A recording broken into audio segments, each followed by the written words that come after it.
Hi, thanks for joining us this morning. I'm Grant from Blackmagic Design, and today we've got some new products to show you that we wanted to give you an update on. So I'll get straight into it.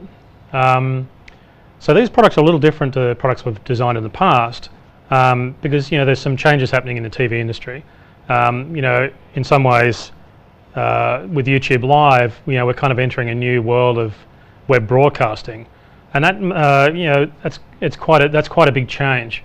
So the products we've been developing are to somewhat take care of that sort of emerging part of the industry. Obviously, we continue to work on reducing the size and the cost of the products, also while improving the design. So these products are really good for AV, traditional broadcasting, and developing markets. Particularly developing markets is important. We released a whole lot of Ultra HD products, and they're all amazing. I mean, 6 GSDI, 12 GSDI products. But in some ways, that's kind of moved away from developing markets, and so some of the products we're going to be talking about today are much better and more suited for the developing markets.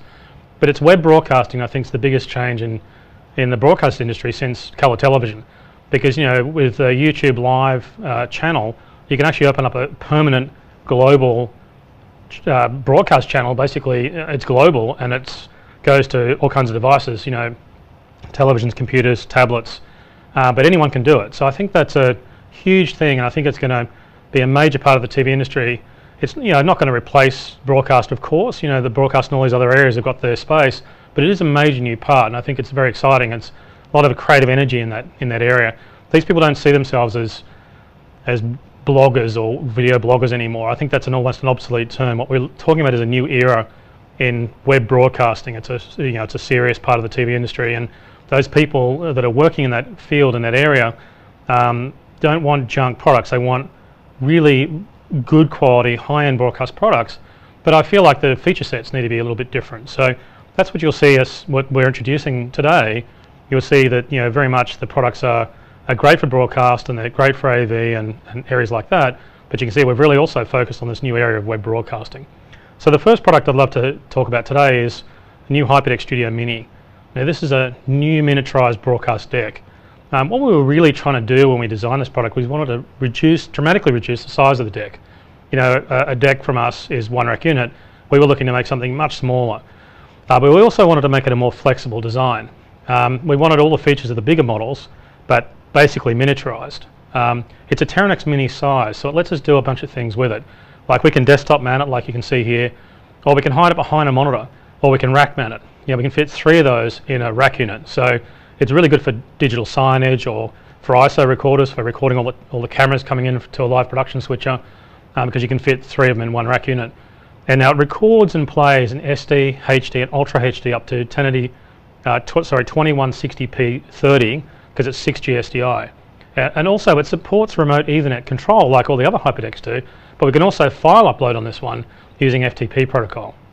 Now if you look at the front panel, you can see that it's got SD cards. So we've used SD cards because they're much smaller, and that smaller media really in some ways is the key to the smaller size. It's got 2 SD card slots, so what that means is you can do non-stop recording by changing the cards. So when one card fills up, you can just change it out. Now the SD cards that it uses are great for SD and HD recording, but if you're doing Ultra HD, then you really want to use UHS 2 cards. It supports ProRes YUV 10-bit files. It works with exFAT or HFS Plus file systems. Now you'd use exFAT if you're doing Windows and Mac, and HFS Plus is the Mac OS file system.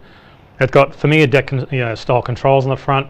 It's got an LCD for video preview and audio. It's got audio meters on the front. The LCD also, of course, shows time code, which input you selected, the video standard, and the media status. And there's a jog knob on the front as well. And if you push the jog button twice, it'll change between shuttle and jog mode. Now I can show you quickly how to record, and I've got a video input plugged into it, and I've got it powered up. So all you pretty much do is just reach over and hit record, and now you can see the SD cards recording and the time codes counting, and that's pretty much all there is to it. It works exactly the same as the other HyperDecks we've got. So I'll stop, and that's all there is to it. And then you can take out the media card and use it in any computer. So I think that's really exciting. So if we look at the rear panel, which is worth looking at, this is where you can start to see some of the extra features that it's got. It's got a built-in power supply, of course, and it's got Ethernet for control. Now it's a text-based protocol, so it's the same protocol as our other hyperdecs use, but it's FTP for the file upload. And the reason that's good is because it lets you use just an FTP client, but it's also a reliable protocol, so you can design a custom solutions. It's got USB on the back for software updates. It's got a reference input and a reference output. Now it's got a sync generator built in, and I'll explain a bit about what that means in a moment. But if you plug the reference in, then it'll lock the internal sync generator, and that internal sync generator will output a sync. If you don't have the input plugged in, it'll still output sync. So what that means you can do is you can plug one unit into another unit, and you lock them both together. So you can do really large digital signs. So you could have like as many tiles as you want. You just loop the units together, and they'll all synchronize to each other. So it's a bit different to what we've done before, because generally we just add a reference input. But this reference output with the built-in sync generator lets it even output a reference when there's no reference in. So I think that's a pretty powerful feature for digital signage. So if there's no reference in, that's kind of the master unit, and all the other units are locked to it, and that output is timed to the video out, so they all play together. But you can loop one unit to another, and the other downstream units are locked to that first unit.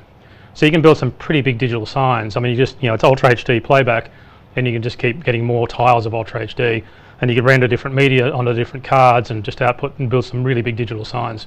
So that's a big part of, in some ways, what this product can do. And the HDMI output lets you plug into Ultra HD or HD televisions or projectors.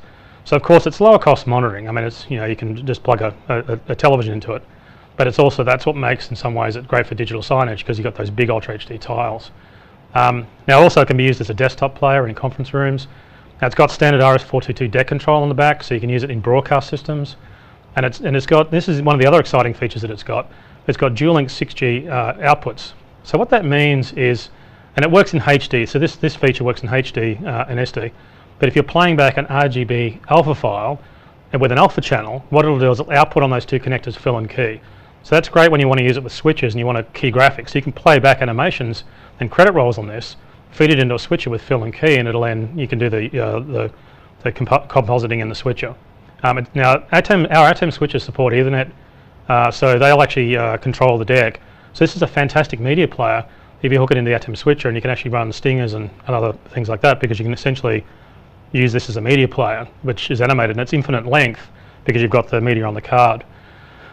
So normally, of course, when it's a dual output, when you're not using alpha channel, you get two outputs. So it's also got 6G SDI input, so it's also a great master recorder for when you're using like ATEM switches or any other switcher. So I think that's pretty exciting. You can see, if you look at the slides I've got here, you can see I've got some workflows. You can see we're using it in a broadcast situation here with a whole lot of recorders, and you can really see how many you can fit in a rack. That's working with a Teranex Mini rack shelf here. You can see we've got another scenario where we've got it being used with a in a sporting event, and here it's also basically doing ISO recording for the cameras. And then we've got another situation here where it's being used with an old Digibetacam deck, and it's a fantastic deck for using mastering. It's actually quite funny to see the size difference here. You can fit 15 of these decks in the same rack space as one digital Betacam, but it's Ultra HD, so I think that's actually pretty funny. So it's a fantastic solution for getting all the old archive content. There's so many tapes and things out there, and you just put one of these next to that deck, plug the SDI in, and just start recording off masters. You can fit a lot of masters too on these little SD cards, because they're quite fast. So the HyperDeck Studio Mini we're going to be selling for $695 US.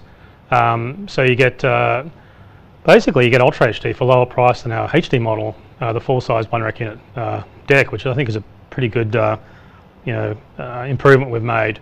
Now it's available now, and it'll be in stock worldwide. So that's available now, and I think this is going to is going to give us some fantastic flexibility. So the next product I want to talk about is ATEM Television Studio. When we originally designed the ATEM Television Studio, we really wanted to build a professional switcher that was low cost, and it was great, and people really loved it. It was very popular because it was a professional switcher. It cost less than $1,000, so it was affordable, but it made a great first switcher, and it kind of grew with you. You could start with HDMI cameras and then move up to SDI cameras, so there was no glass ceiling. It grew with you. It didn't hold you down, and I think that's really important. The problem is it's time really that we do a new model. I mean, you can obviously see it doesn't have some of the industrial design that some of our newer products have, but it's time to look at this product, and it's something that we had to be careful about, because a lot of people have come up to us at trade shows and said they love the TV studio. Don't get rid of the TV studio. We love the ATEM TV studio. And so we knew we kind of had a pretty big responsibility. You know, the customers that used the ATEM Television Studio use all the features in it. I mean, they really rely on everything it's got. I mean, a lot of the other switches we have in the bigger 12G SDI products and 6G SDI products, you know, people can kind of, you know, they buy various modules, but the people using the ATEM TV Studio really need every feature in it. So, you know, we looked at it and we thought, what are the benefits that the older model had that we felt was really important to people? And obviously the 6G, you know, the six inputs it had with HDMI and SDI connections were really important. You could, you know, start off with HDMI cameras and move up to SDI cameras, but also each input had a frame resync, which means, you know, you could use any source with it. You didn't have to have Genlock sources, and that's really important. Also, it had an upstream key with a chroma key, and that's also really important. It's a fantastic ability to do chroma keying in the switcher. It had 2 downstream keys for graphics. It had full transitions with SMPTE wipes. I mean, a lot of SMPTE wipes. It had a built-in media pool for, you know, 20 still frames and a Photoshop plugin, so you could download from Photoshop graphics directly into the switcher, which is great when you're doing like live sports and things like that, and you need to get, you know, the results of a race or something like that in there. It also, we added an audio mixer as a software update at one point, and, you know, it mixed audio from all these sources. It had a multi-view in it, so you had 8 different sources plus program and preview, and you could even handle 16:9 in a standard definition. All that was available. Obviously, it had camera control and a tally out via the SDI program output on the switcher. We had software control panels for macOS and Windows. So it was, you know, it was a really powerful switcher. It gave people a lot of power. But then you look at sort of the limitations, and you start to realize that it had a couple of big limitations that our other switches didn't have. And it actually really only works with SD, 720p and 1080i broadcast formats. There was no 1080p, so it kind of limited it for web-based broadcasters, because, you know, the web-based guys don't care about interlace, and they wanted 1080p formats. Also, it only had 6 inputs total. It had 6 SDI connectors and 4 HDMI connectors, but there was only actually 6 active inputs. It had no analog audio input, so you had, you know, using an external audio mixer was kind of hard. It had a BNC AES input, but that was really kind of a bit tougher to use. It also had no aux output, so you couldn't drive screens or projectors or even do clean feeds out for, you know, and so that limited it a little bit.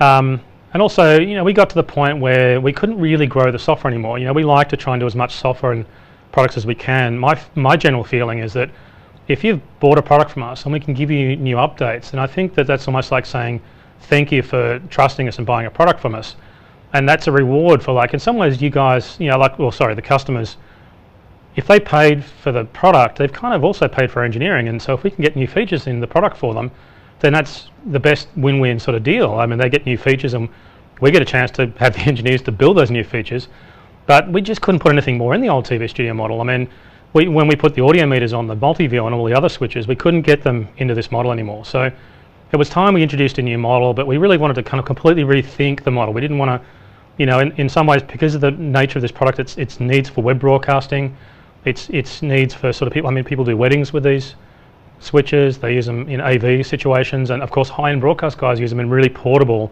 often, you know, ENG type situations where they've got a sort of broadcasting from a location, and it's ultra portable. So we really had to think deeply about this model. We couldn't, you know, the other switches we do, they're more modular. It's a switcher with so many inputs, and then we've got all these various devices you put together. But in the case of the TV Studio, we needed to really look at doing a new model that combines small size and all these powerful features, so you kind of get as much as possible. That's why we called it ATEM Television Studio, because it was, you know, we were trying to get a whole TV studio in there. So the new model is called ATEM Television Studio HD, and I'll bring the slide up of it. As you can see, it looks quite different. It includes some really powerful new features, and the most obvious one obviously is the control panel. It's a Teranex Mini based design, so it's smaller than the previous model in rack units, but it's also designed to look good on a desktop. In fact, I'll bring it over. You can see the unit here. And in fact, what I'll do is I'll plug it in before we get into it so we can make all the lights light up. So I'll plug the power in, I'll plug the SDI in.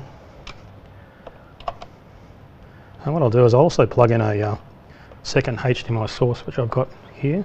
So we can see it running in both SDI and HDMI, so we can get it all lit up and all working. So you can see it there.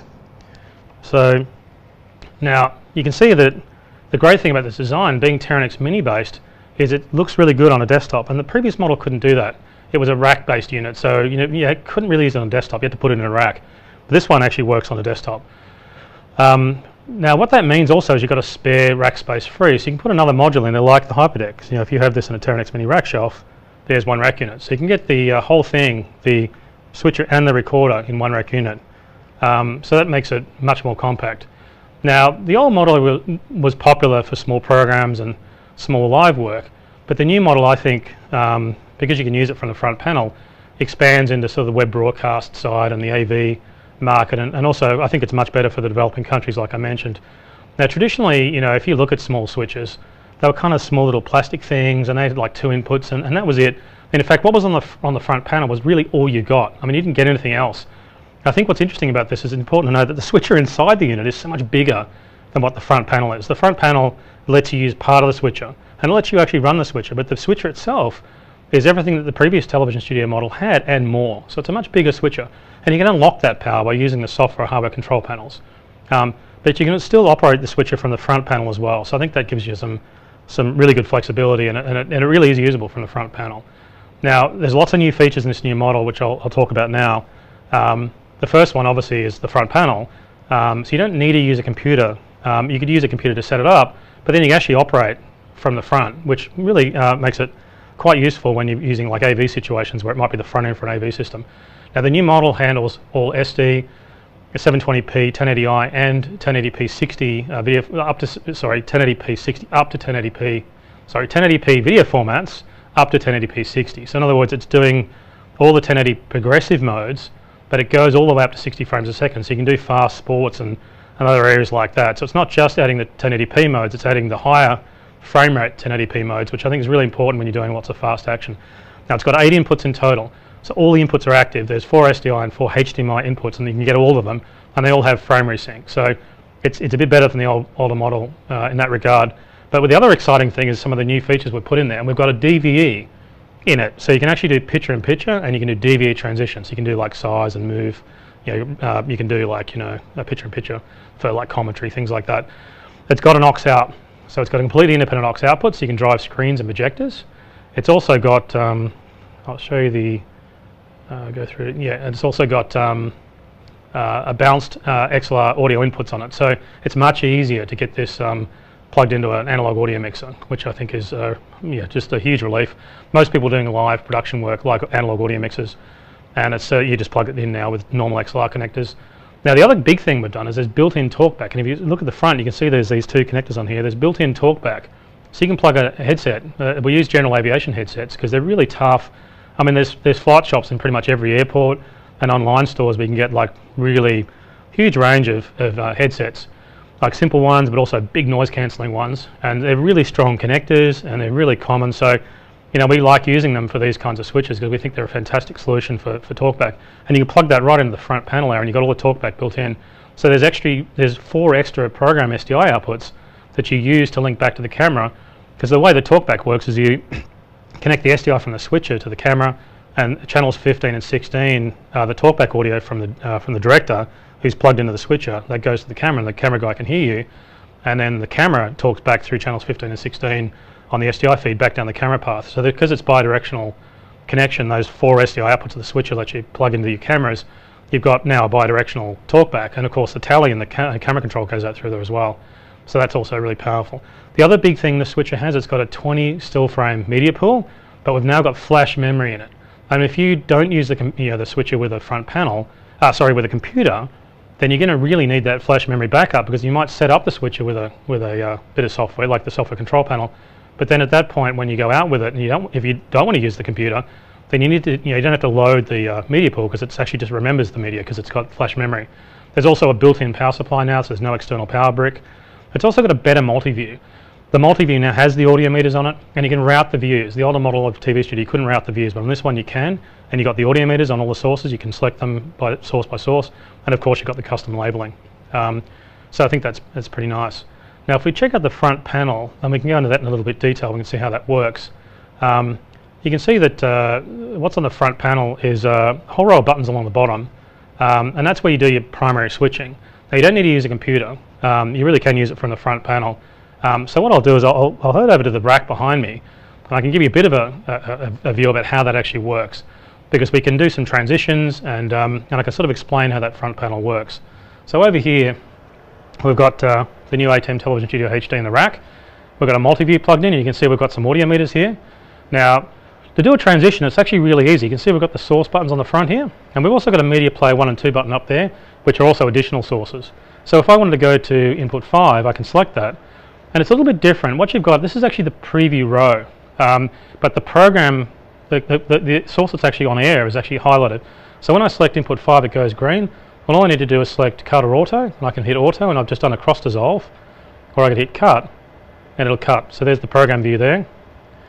And you can see that just operates very much like the software switcher does. And in fact, because the software switcher is connected into this rack, you can see that when I do the transition, you'll actually see the fader bar on the software mirrors it. Because the software runs the whole switcher, but the front panel in some ways gives you a subset, but the front panel's got enough to actually use it. So you can see it's very easy to use. I can select another source, hit auto, and it's really that simple. Now, it's very similar to the same as a program preview switcher, which is basically the same as professional switches. So even on the front panel, because it's limited, we've only really got space for 1 row versus the 2 row on the program preview. It does work like a program preview switcher. Now what I'll do is I'll change the transition type, and we'll do a DVE transition. So to do that, you hit the menu button, you can see there. Now I've got a program source, and you can see it selected, but what I'll do is I'll scroll across to the transitions menu, there it is there, and I can select that. Then I can select to change the transition. I scroll down to DVE, there it is there, and now when I go out, I've got all my DVE transitions. So I'll just push menu to go back to the main screen. But now when I do my transition, you'll see, in fact actually you can see it over in the software control panel over there, it's changed DVE as the transition type, because I changed it. It used to be on mix, but now it's on DVE.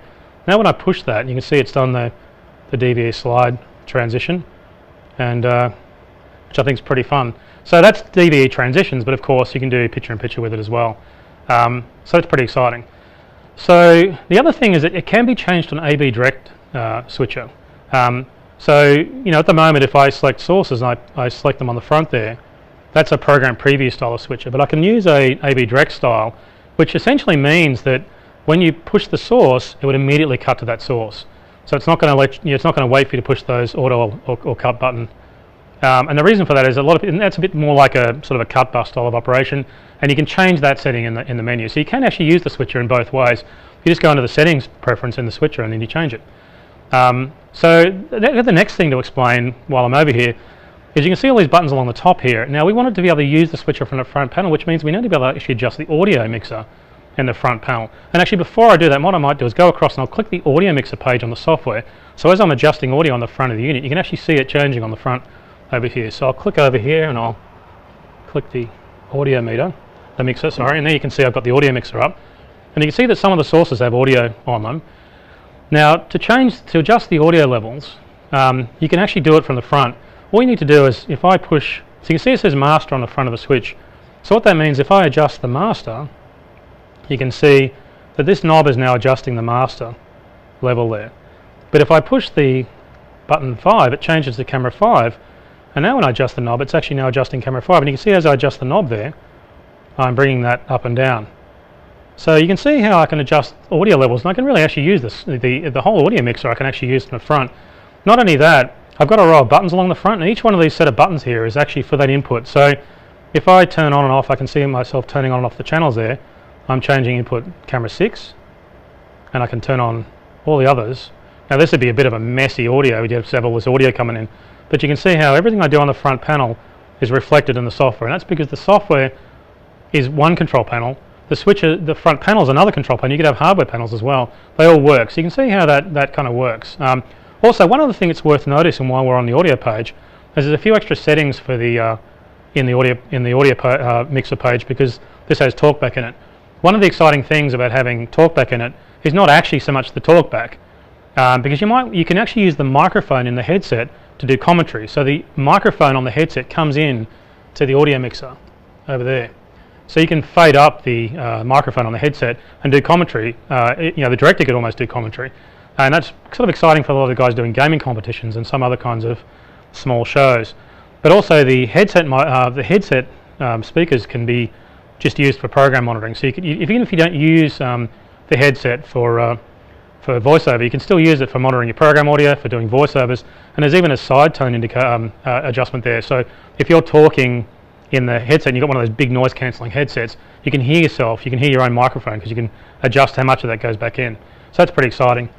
So one of the other things we'll do is we'll look at some of the other buttons on the front panel, and we can play with the media players. The media players here are as sources. So if I select media player 1, it's on the preview row here.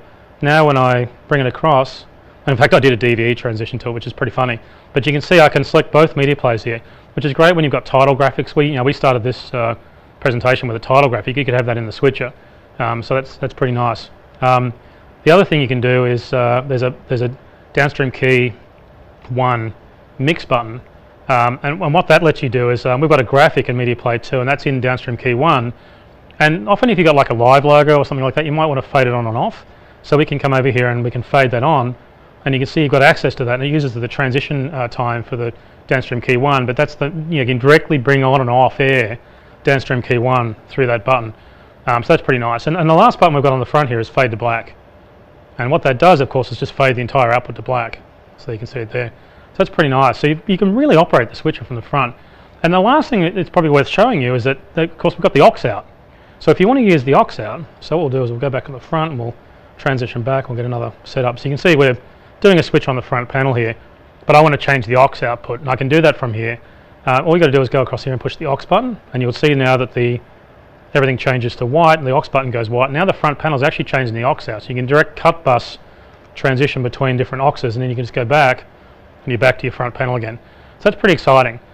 So you can really see it really does operate from the front panel. I mean, you can, in the menus, there's pretty much everything.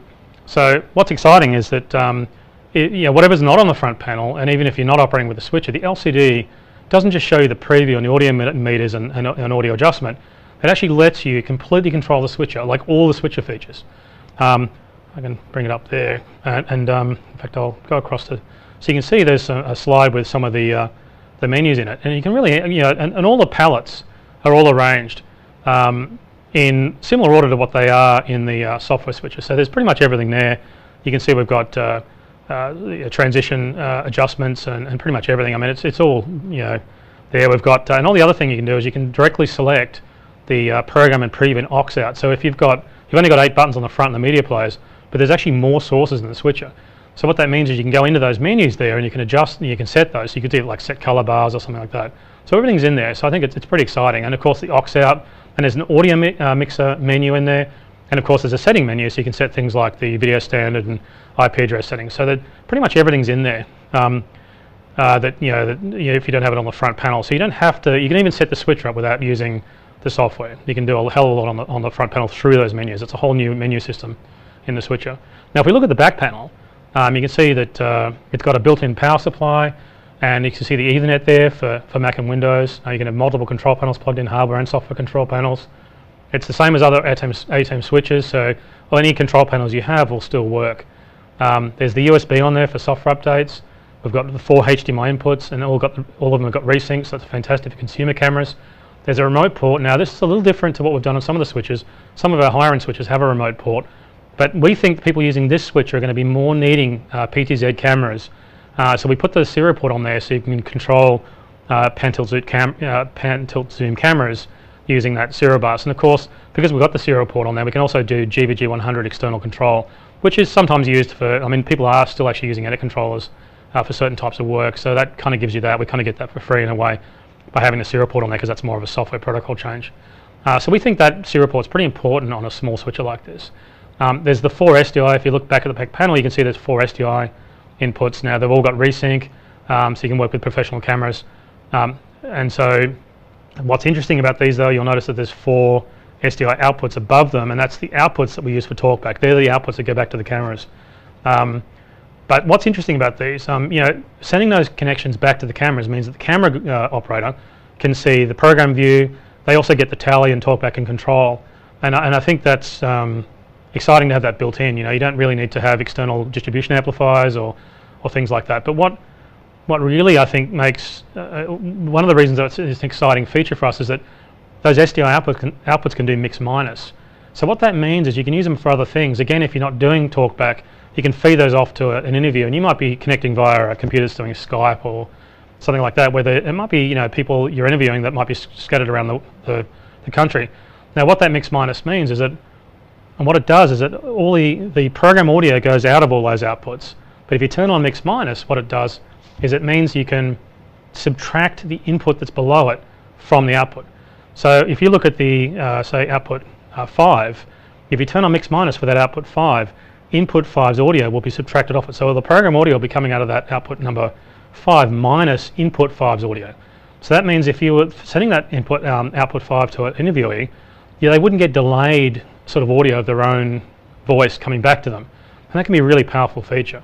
So looking along the back of the panel further, you can see there's an aux output, so you can drive the projectors, and that's an SDI out. Also, you can do clean feeds from that. And there's a bunch of different sources that can go to the aux out, and some of them actually don't have the downstream keyers on them, and they're called clean feeds. So that can be really nice if you're maybe using one of the downstream keyers for like a live logo or something like that, which needs to go out to the venue, but you don't really want to have that recorded on the master, so you can use a clean feed on the aux out and actually master off the aux output.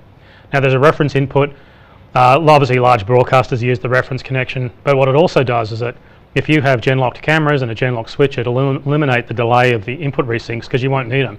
If you've got gen-locked sources, you won't need the input resynchronizers. They'll automatically turn off, and that'll reduce the delay to a few samples. Whereas if you don't have synchronized sources, you can get up to a frame of delay because the resynchronizers need to compensate and adjust the timing of all the cameras. So reference input can be really quite powerful from that point of view.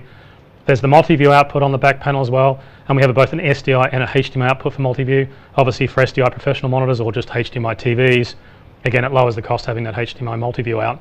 Then there's the main program out, you can see there, and it's, that's what all the layers are visible on. That's the main program output. That's the one that generally you'd feed out to your live broadcast. And then next to it is the XLR audio inputs, and they're line level, and that's what you can plug your external audio mixers into. So I think this is a really exciting feature. You can see I've got a slide up here of some of the kind of workflows that you can see. I mean, here you can see it being used as a simple switcher just on a desk with a couple of cameras plugged into it. This desktop design really lets that become very easy. You can see again we've got another workflow, which is a small TV show that's being done where somebody's doing a motorbike maintenance program, which is one of the scenarios, and they could be live streaming that, or they could be doing it as a general production. The great thing about live production is that at the end of the show it's finished. I mean, it's a really fast way of doing production, really much lower cost in many ways and much more immediate. And I think it's actually much more an adrenaline rush. It's exciting doing live production. Everybody works together as a team. And one of the other workflow situations here is a lot of radio stations now want to cover what they're doing, and they want people to be able to see the people in the radio station. And again, we've got another scenario here, which is someone doing a sporting event, and they've just got we've got the small switcher mounted there with a little rack-based flip-up monitor, and you can see the whole thing is just one small portable design. So it's pretty exciting. Now, what's really exciting about this model is it's the same price as the previous model. It's a much better switcher for the same US 995 price as what the previous model was. So I think that was a huge thing for us to be able to get all these extra features in for the same price. Obviously it includes all the software control panel, and you can run as many copies of that as you want. There's all the features are included. We don't have any licenses to pay for any of these features. That's what I just talked about is what's actually in the product. And so the ATEM Television Studio HD is also in stock, and it's available now worldwide. And so I think that's going to be hopefully an exciting product. And I really hope that the customers are happy with the change we've made and the sort of new direction. I think we've kind of tried to capture all the stuff that they loved about the old model, add a lot of stuff that it couldn't have done before, and this, hopefully this new model is something that they're pretty pleased. We'll find out pretty quickly, I guess, how it goes. But we're pretty proud of this unit. It's better design, tons of more features, and it's the same price point. So we worked very hard to get to that point. Now, of course, the big question is streaming. The old model had H.264. This model doesn't have H.264, and the reason for that is removing the cost of that H.264 allowed us to make a much better switcher. And a lot of people weren't using the H.264 and the older switches, so we didn't feel like they had to pay for it. What we really felt like we should be doing is doing a better switcher, and then you decide that you add a streaming solution if you want it or not. Now, the old H.264 design also wasn't really flexible enough for us to do streaming. We just couldn't really do streaming the way we wanted to do with it. But it does leave open the question, what do we do about streaming? So we need a streaming solution. It's really important. So that's where I'd like to show you the new Blackmagic Web Presenter. Now, what Blackmagic Web Presenter does is it basically makes any SDI HDMI source look like a HDMI webcam, a USB webcam. So I mean, but it's more than a converter. It's quite a powerful little unit. Now our desktop products, we make products that are designed for getting video into computers. The problem is they send all the pixels. They're designed for post-production.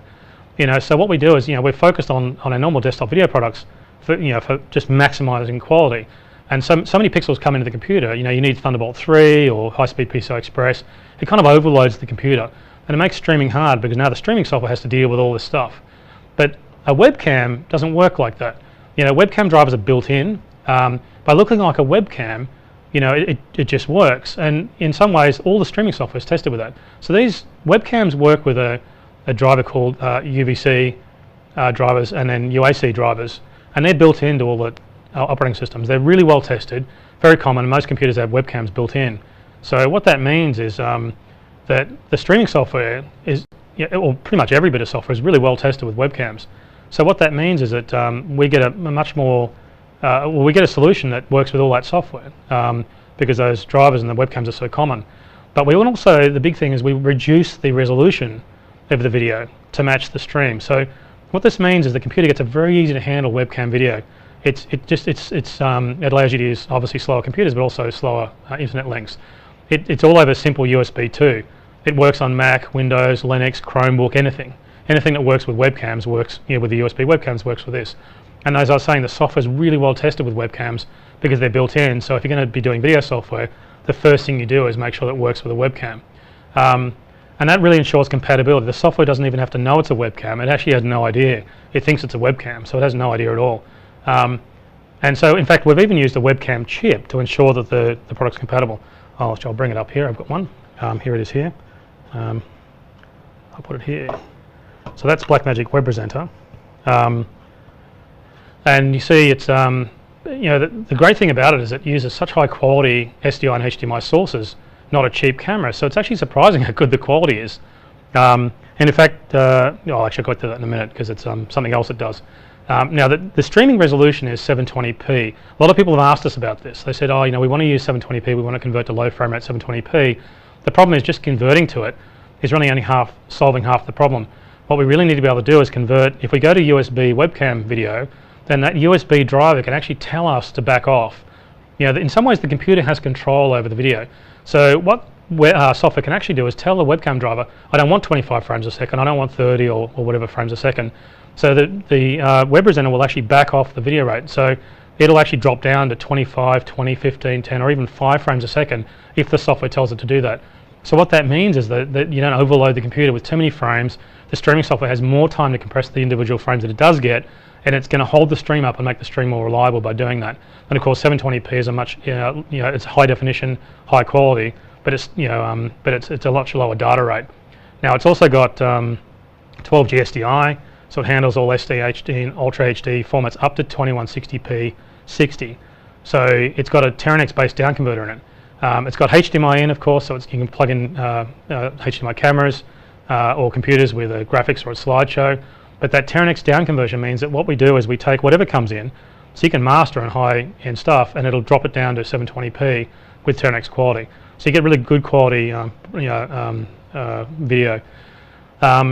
So what that means is you can do your production in high resolution. Like you could do high frame rate, 60 frames a second, Ultra HD, and Blackmagic Web Presenter will actually take care of down converting that to 720p, reducing the frame rate if the software tells it to for streaming, and that makes it take care of everything. As I was saying, people asked us for for low frame rate 720p solutions. We think this is the way to do it. That low data rate means you get a really good stream out of any location. I mean, you can have a really quiet or poor internet connection, you'll still get the stream out. And of course, you can use software such as Open Broadcaster, which is free software. It's open source, free software, and then you can use that for preparing the stream to get it out. But you can use Skype as well. I mean, it's a webcam. It looks like a webcam, so you can use that. In fact, you can try out this yourself. You could try Open Broadcaster just using your webcam, so you can sort of get a stream going. You should try it with YouTube Live and just a webcam and see if you can get a stream up. And if you can make that work, and it's quite simple. We've got a video on the website that'll show you how to do that. Then this just basically all you do is select Blackmagic Web Presenter in the same way. So what I'll do is, and in fact I'll go to the next shot. There's actually another version which I'll talk about in a second. You can also add the Teranex Mini Smart Panel to the front, and what that'll let you do is gives you some extra features, which I'll talk about in a second, but you can also use it as a switcher. But what I'll do first, I'll go over to the rack on the back, and I'll show you how you can select the Blackmagic web presenter as a video source. And what I'll do is I've got Skype on that computer over on the back, so I'll just bring up the Skype preference window and you'll be able to see it work. So I'll go over to it. And over here, in fact I've got Skype, and I'll bring up the preferences. So you can see there, I've got the output of the switcher here, and if I patch through to one of the other sources, you can see that I just did a DVE transition. I've still got the DVE transition selected, which is pretty cool. But you can see it's really quite remarkable quality. And as I do all my transitions, it cuts. So I've got the quality of a professional SDI broadcast product going up into Skype, and I could make a call with that and get all that quality. It's really quite amazing. So all you need to do, and of course all you need to do in the user interface is just select Blackmagic web presenter as the video source, and also in Skype they've got a separate audio connection, so you also select the audio source as being Blackmagic web presenter, and then it just appears and it looks the same as a webcam. Now the guys who wrote Skype didn't really intend it to work with SDI, especially 12G SDI sources, but it takes care of it, it brings it in, down converts it to 720p, so the data rate's easy. It's just USB 2, so it works on all kinds of computers. Very easy to set up, you just switch it over and there it is. In fact, we use the, on the Mac there, we use the photo booth app, which does weird photos of from your webcam, and even that works. That's pretty exciting. Now I'll talk about the design a little bit. It's a Teranex Mini size, so it works on a desktop, but of course you can rack mount it. So you can rack mount it with a Teranex Mini rack shelf. So you can put in a rack, and of course it's a fantastic companion for the ATEM Television Studio solution here, as you can see. So it all fits in only one rack unit. So it's very portable, but you can also build a bit of a larger system. I mean, having a switching and streaming solution in one rack unit is very tiny, especially if you add another deck. And you can add like a couple of ISO recorders or a couple of mastering recorders or a couple of clip generators all in one. It's quite powerful. So the great thing about the Teranex Mini Smart Panel is it adds video preview, audio meters, which input is selected, the video standard, and the USB frame rate on the front panel. And that's really good to know. Like if you're doing a live stream or a broadcast, which is what we're doing now, in fact we're using it now to do this stream. Now if you're doing that, you really want to know what's going on. So having that information on the front is really important. And the USB frame rate we put on there, now normally it shows 0 in this case. In fact what I'll do is I'll plug it in. We'll plug the unit in so you can see the video coming up. I'll plug my HDMI in, and I'll plug in the SDI. Bit of a stiff connector here, and you'll see it come up. And we'll see that we've got the front. Now, the USB frame rate shows 0. Should be running there. Got some video coming in. So that normally shows 0 because I don't actually have the USB plugged in. But as soon as the USB comes online, it'll show you the frame rate. So if the software backs off the frame rate, you can actually see what it's doing. So you can see what your input format frame rate is, but the USB frame rate, they can actually back it off. And I've done a few calls with Skype on deliberately bad internet connections and seen the frame rate go down. Now if the internet bandwidth is low, that's why this is so important. That's the software saying, okay, I can't deal with that bandwidth. It'll drop the frame rate down, we'll reduce the frame rate, and essentially we do what we're told. We do what the computer tells us to do. And that LCD means you can kind of monitor that and see what it's actually doing. Particularly useful for Skype calls. I think it's really good to know all that stuff. And it's good to know what the video format is. You're getting audio and video through. You can tell what the format is. I mean, it's just in general, broadcasters know this. You need to know what's actually happening. So live production's scary. So I think getting this kind of feedback is really nice. So you know what's going on. Now, adding that Teranex Mini Smart Panel is more, gives you more than just the status information. It actually lets you use the unit as a live switcher. And I think that gets a little bit more logical when you look at the back. I'll bring that slide up at the back panel. Now it's got a HDMI input, it's also got an SDI input. So what you can do is if you add the Teranex Mini Smart Panel, the HDMI input has actually got a resync on it. So you can do clean transitions between the SDI and the HDMI source. And I can show you doing that. Like if we push button 1, I've got the Teranex Mini Smart Panel on here. If I push input 1, I get the SDI input. If I push input 2, I get the HDMI input. And you can see there's a nice transition between them. So what that means is you can actually do a live switch on the unit itself. So you could use the SDI input for a professional camera, and you could do graphics and slides on the second HDMI input. So you just push button 1 for the SDI source and button 2 for the HDMI source. It does a nice half-second dissolve, so it looks nice. So it's pretty, I think that's kind of a nice feature. And one other thing that's quite cool, and one thing we did, and it works most of the time, is it's the HDMI source that's being resynchronized. When you plug both the HDMI and SDI in, the HDMI will report back up the HDMI stream what the video standard is based on what the SDI input is. So if you're using the HDMI input from a computer, that'll generally mean the computer will hopefully set its video standard automatically for you to what the SDI is input, so that both those sources match the video standards, and then they both will then blend together properly, because you'll be able to switch them cleanly. So I think that's just little things like that we've done on the product to help make it useful. So if we focus a bit more on the rear panel, you can see it's got a built-in power supply, so there's no annoying plug packs. It's a 12G SDI input, so it's got a loop output you can see there that goes off to other gear. The USB connector is essentially, it says USB webcam, it's just USB 2. You plug it in the computer, that's what looks like the webcam, so that's the video out, is that USB connector. Now there's a program output on the back panel as well, you'll see it at the top there. What that lets you do, that's after the transition block, but before the down conversion. So if you were doing a small switch on the front of the unit, and you had you want to record that, if you were doing a presentation to someone, kind of like what we're doing here, we're recording this. So you could use that program output to record your switching on the front of the panel as a master, but then it's not, and then you get a full resolution quality while you're streaming the lower, resolution down converted 720p out. Now that program output also has got another cool feature. We've put the tally protocol on it.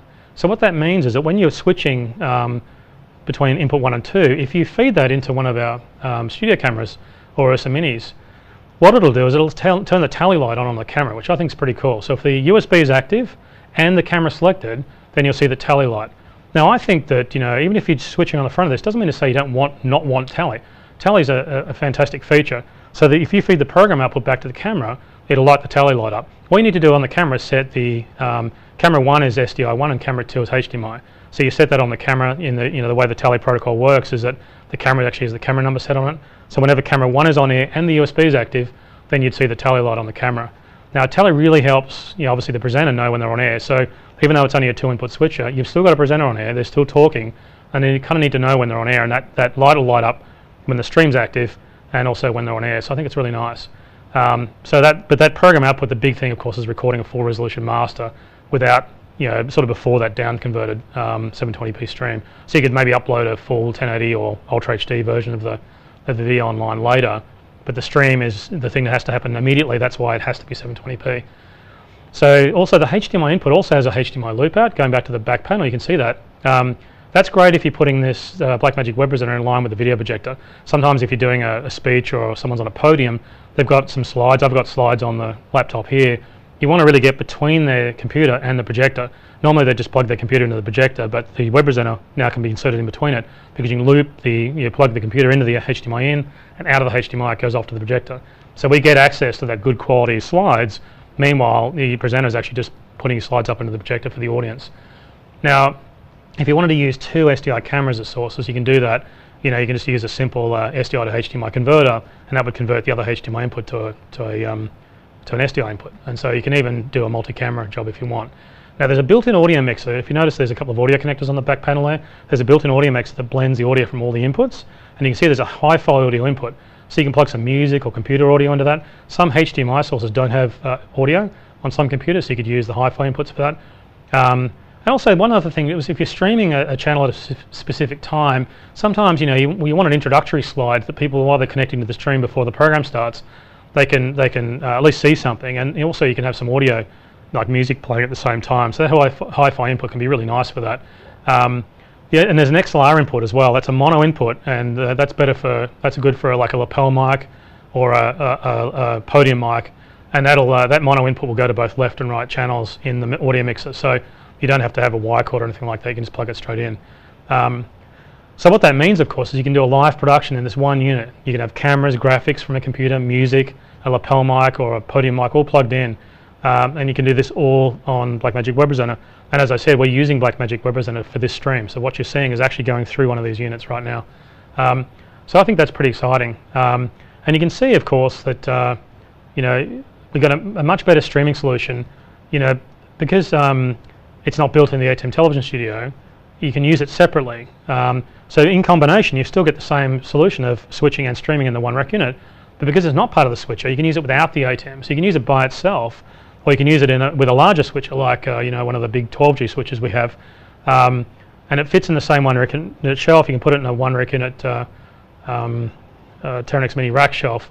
So it's no bigger physically rack unit wise than the previous model, but I think it's a much better solution for streaming now because it's so much more flexible. You can use all these different software tools. You can see some of the workflows that we've got here. We've got a guy here doing a small tech show. He looks very tech actually. He's got tech hair. But he's doing a small tech show, and you can see he's got a nicer camera. He's doing it all on the web presenter, and that's a scenario that we made work. Here's one that's sort of inspired in some ways. My kids do a lot of these, watching YouTube videos and learning how to draw. Here's a situation here where someone's doing a drawing show, and they can do it live, all on the Blackmagic web presenter. And then there's another scenario here where someone's doing a more presentation, and this is actually a scenario we tested out where you're using a camera and a computer for graphics, like, and it's basically a business presentation through Skype. So that's another scenario there. But obviously, it's such a flexible solution. I'm sure there's all kinds of software tools that we haven't even tried it with yet that work with webcams that'll just work with. Now that Blackmagic web presenter is available now, and it's $4.95. And if you want to get the Teranex Mini Smart Panel, that's an extra $85. It doesn't come with that. It comes by itself because not everybody needs that. But if you do want the preview and the audio meters, and you want to be able to use the switcher feature, then you can just add that Smart Panel. So I think that'll be pretty exciting. So I think it's a wonderful combination here. I think we've got switching to stream, we've got switching to record. It's more modular. You can build the systems you want. And so I think that's really exciting. But what's great now is because we've built the talkback converter in, I think that's going to save a huge amount of money for people who want to actually use professional features like talkback.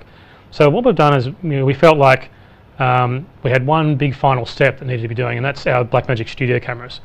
The Blackmagic Studio cameras have been growing in popularity. When we first introduced them, we felt like people didn't really understand them. We did design these as being enabler cameras for people that were doing smaller productions to be able to get things like tele and talkback. But one of the problems we've had recently, and they've been growing in popularity and been doing really well, and it's been really exciting to see that and see people that never had the chance to do talkback and tele in cameras before be able to adopt these things. And often a lot of TV studio customers adopted these cameras as well. So I think it's been very exciting to see sort of lower-end customers in some ways, and even online customers do this. The problem is we had with these cameras, and this is a problem we've popped up recently, these cameras have a big battery in them. And we actually are finding problems shipping them because, in fact, our customers are also having problems shipping them because that big, expensive battery is now becoming an issue with airlines don't allow products with large batteries in them. It's causing an issue due to safety. So, and also a lot of people didn't use the battery. I mean, these are cameras that are basically plugged into switches. There's no real problem with plugging in power. The battery just adds a lot of weight and cost. So we felt that it was time to release some new models that basically just remove the battery. So removing it saves a lot of cost. It eliminates problems when people ship the camera around. I mean, if you're building, you're sending out your live production kit via air freight, you don't have to worry about now declaring that there's batteries in these things. So there's newer, lower price models that essentially replace the old models, and they're much lower in price. So the Blackmagic Studio Camera 2, which is the newer model of the Blackmagic Studio camera, it's basically the same camera, HD camera, without the battery. And it's now $1,495 US. It was $1,695, so that's a $200 reduction in price. And that adds up when you're adding a bunch of cameras.